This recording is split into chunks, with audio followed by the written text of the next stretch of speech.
What's in my lunch today. দেখো বন্ধুরা, আজকে আমার লাঞ্চে কি কি আইটেম আছে। ভাত, সঙ্গে বাঁধাকপি, পালং শাক, আলু, শিম দিয়ে একটা চচ্চড়ি, মানে শীতের সবজি দিয়ে। আর এখানে রয়েছে ভেটকি মাছ। দেখো কত বড় একটা ভেটকি মাছের পিস। তো চলো খাওয়া শুরু করা যাক। আর তোমাদের লাঞ্চে আজকে কি আছে কমেন্ট করে জানাও। তো চলো খাওয়া শুরু করা যাক। বাঁধাকপিটা দিয়ে মাখিয়ে নিয়েছি, খেয়ে নিই। অসম হয়েছে, অসম। সত্যি মনে হচ্ছে বাঁধাকপি দিয়ে পুরো ভাতটা খেয়ে। এবার ভেটকি মাছটা নিয়ে নেবো। কি বড় সাইজের একটা ভেটকি মাছের পিস দেখো। দেখি ঝোলটা কেমন বানিয়েছে।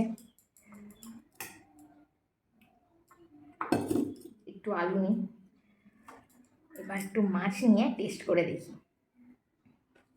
মাছ ফ্রেশ হলে ভেটকি মাছের এই তরকারিটা খেতে হেভি হয়। দেখি কেমন হয়েছে। মাছটা সত্যি ফ্রেশ আছে, অসাম হয়েছে।